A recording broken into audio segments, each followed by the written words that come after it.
Hello student, class 10th subject mathematics, similar triangles, exercise है 6.3। उसमें हमने क्वेश्चन 9 लिया है। क्वेश्चन 9 लिखा है इन फिगर, इस फिगर में triangle A B C triangle है and triangle A N P triangle है। ये दोनों ट्राइंगल जो हैं राइट ट्राइंगल्स हैं। किस किस पॉइंट पे राइट ट्राइंगल है? बी पॉइंट पे, यानी बी पे 90 डिग्री एंगल बना है और एम पॉइंट पे 90 डिग्री का एंगल बना है। तो ये शो करना है कि triangle A B C triangle ये वाला और ट्राइंगल ए एन पी वाला ट्राइंगल आपस में सिमिलर ट्राइंगल है। तो सिमिलरिटी प्रूव करनी है और उसके बाद हमें ये वाला रिलेशन प्रूव करना है। तो सबसे पहले हम फर्स्ट पार्ट सॉल्व करते हैं। तो फर्स्ट पार्ट सॉल्व कैसे करेंगे, इसका आंसर यहाँ से स्टार्ट होता है, आंसर फर्स्ट। तो इसके लिए हम दो ट्राइंगल को ले लेते हैं, लिखते हैं in triangle A B C and triangle A N P. इन दोनों ट्राइंगल को सिमिलर प्रूफ करेंगे। ठीक है, तो सिमिलर प्रूफ कैसे करते हैं, हमें सिमिलरिटी क्राइटेरिया पता होना चाहिए। तो मैं आपको इस क्वेश्चन में सिमिलरिटी क्राइटेरिया बताऊंगा और कैसे सॉल्व करेंगे ये बताऊंगा। ठीक है, तो हम दो ट्राइंगल चूज कर लिए, triangle A B C and triangle A N P. तो देखिए इसमें आप फिगर को देखते जाइए। ट्राइंगल ए बी सी में ये एंगल 90 का है। ठीक है, तो लिख सकते हैं यहाँ पर ट्राइंगल ए बी सी में बी एंगल जो है आपका 90 का है। ठीक है, ये 90 एंगल बना हुआ है। ये एंगल बराबर, अब देखेंगे हम ये एंगल बराबर किसके है, ट्राइंगल ए एन पी में ट्राइंगल एम एंगल जो एम जो 90 डिग्री का है। तो हम लिख सकते हैं angle B equal to angle M.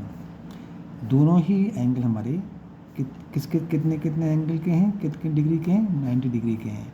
तो लिख सकते हैं angle B equal to angle M because both are of 90 degree, क्योंकि दोनों ही एंगल 90 डिग्री के हैं। ठीक है, अच्छा अब आप देखिए ए बी सी में ये सी जो है, अच्छा देखिए ए बी सी में और ए बी सी ट्राइंगल के अंदर और ए एम पी ट्राइंगल के अंदर क्या चीज़ कॉमन है, ए कॉमन है। ए बी सी ट्राइंगल में एंगल ए आता है, ट्राइंगल ए एम पी में भी एंगल ए आता है, तो एंगल ए आपका कॉमन हो गया। तो angle A equal to angle A, ये है आपका कॉमन एंगल है। ये किस में कॉमन एंगल है, ए बी सी में और ए एम पी में। ए बी सी ट्राइंगल में और ट्राइंगल ए एम पी में एंगल ए दोनों जगह आ रहा है। ए बी सी में भी ए आ रहा है, ए एम पी में भी ए आ रहा है, तो ये कॉमन हो गया। ठीक है, तो then by A similarity criteria, ये हमारा सिमिलरिटी क्राइटेरिया है। इस क्राइटेरिया से सिमिलरिटी, ये डबल ए सिमिलरिटी क्राइटेरिया से दोनों ट्राइंगल हमारे कैसे हो गए, दोनों ट्राइंगल हमारे सिमिलर हो गए। अब आप इसमें थोड़ा ये भी लिख सकते हो, जैसे मैं लिखता हूँ पहले बी, तो इस ट्राइंगल ए बी सी के लिए पहला पॉइंट बी आ गया। ठीक है, तो बी, उसके बाद इसमें ए आ गया। ठीक है, अब बचा क्या, ए बी सी के अंदर बी आ गया, ए आ गया, सी बचा, तो सी भी आप लिख सकते हो। तो triangle B A C is similar to triangle M A के बाद क्या बचा, एम ए पी बचा, तो आप यहाँ पर पी लिख सकते हो। ठीक है, तो triangle A B A C is similar to triangle M A P. आप पहले ए भी लिख सकते थे, आप यहाँ पर ए लिखते पहले, बी बाद में बच सकता था, तो उस कंडीशन में भी हम ऐसे ही लिखते। तो हम क्या लिखते पहले, A B C is similar to triangle, क्या लिखते हैं यहाँ पर, ए एम पी।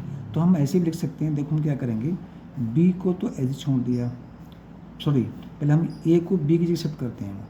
ठीक है, ए को हमने बी की जगह ले लिया। ठीक है, उसके बाद ए की जगह पर बी आ गया, ऐसे रहने दिया। ऐसे ही हमने ए को एम की जगह शिफ्ट किया और एम को ए की जगह पर शिफ्ट कर दिया। ठीक है, इसमें कोई दिक्कत नहीं है, ऐसा हम कर सकते हैं। तो triangle A B C is similar to triangle A M P. ठीक है, तो अब देखिए जब हम जानते हैं, हमारी ये कंडीशन है कि जब दो ट्राइंगल सिमिलर होते हैं तो उनकी करस्पॉन्डिंग साइड का रेशो बराबर होता है, यानी कि इस ट्राइंगल में ए बी का रेशो ए एम के साथ बराबर होगा बी सी का रेशो एम पी के साथ, और ऐसे ए सी का रेशो अपॉन ए पी के साथ, ये आपका इक्वल होगा, क्योंकि हम यहाँ पर रीजन लिख सकते हैं because as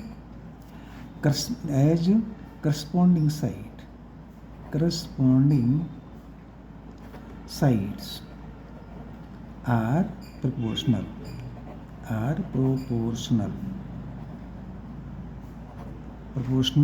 of similar triangles, ये हमारी प्रॉपर्टी होती है। सिमिलर ट्राइंगल्स, ये ट्राइंगल आसान, ये ऐसे लिख दिया हमने, तो सिमिलर ट्राइंगल, तो सिमिलर ट्राइंगल्स का जो करस्पॉन्डिंग साइड होती हैं वो आपकी प्रोपोर्शनल होती हैं, प्रोपोर्शनल यहाँ पे स्पेलिंग गलत होगी थोड़ी सी, आप लिख सकते हो NAL, प्रोपोर्शनल, ठीक है। तो अब देखिए यहाँ पर दो चीज़ें हमारी प्रूफ हो जाती हैं। पहला पॉइंट हमारा प्रूफ यहीं पे हो जाता है कि हमने सॉल्व कर दिया। अब सेकेंड पॉइंट हमारा यहाँ से स्टार्ट होता है, ठीक है। तो सेकेंड को चाहे तो आप दोबारा से इसको लिख सकते हो, सेकेंड पॉइंट के लिए आप लिख सकते हो अगेन करके, again in triangle ABC and triangle ANP में लिख सकते हैं हम ये वाला part AB upon AM equal to BC upon MP equal to AC upon AP। आप रीजन में लिख सकते हो प्रूव्ड अबव लिख सकते हो, हमने ऊपर प्रूव कर दिया है, ऐसे आप लिख सकते हो, ठीक है। अच्छा, अब हमें चाहिए क्या, हमें चाहिए CA अपॉन PA, तो आप देखिए लिखा है CA अपॉन PA, ठीक है। तो चाहिए हमें BC अपॉन MP, तो हम इन दोनों पार्ट को ले सकते हैं, तो आप लिख सकते हो यहाँ पर taking BC upon MP equal to AC upon AP। इसको थोड़ा सा आप, जैसा कि क्वेश्चन लिखा है, तो यहाँ पर भी आपको BC अपॉन MP है, तो आप यहाँ पर इसको इधर लिख सकते हो AC अपॉन AP लिख सकते हो, ठीक है, इक्वल टू BC अपॉन आप लिख सकते हो MP। अब एज पर क्वेश्चन के अकॉर्डिंग ही लिखना चाहते हैं तो C लिख दो पहले, CA, और PA लिख दो पहले, P पहले A बाद में, C पहले A बाद में, ऐसे यहाँ पर BC अपॉन MP। तो यही हमें प्रूव करना था, हैंस प्रूव्ड। ऐसे हम सॉल्व कर सकते हैं, इस तरीके से हमारा क्वेश्चन सॉल्व हो गया।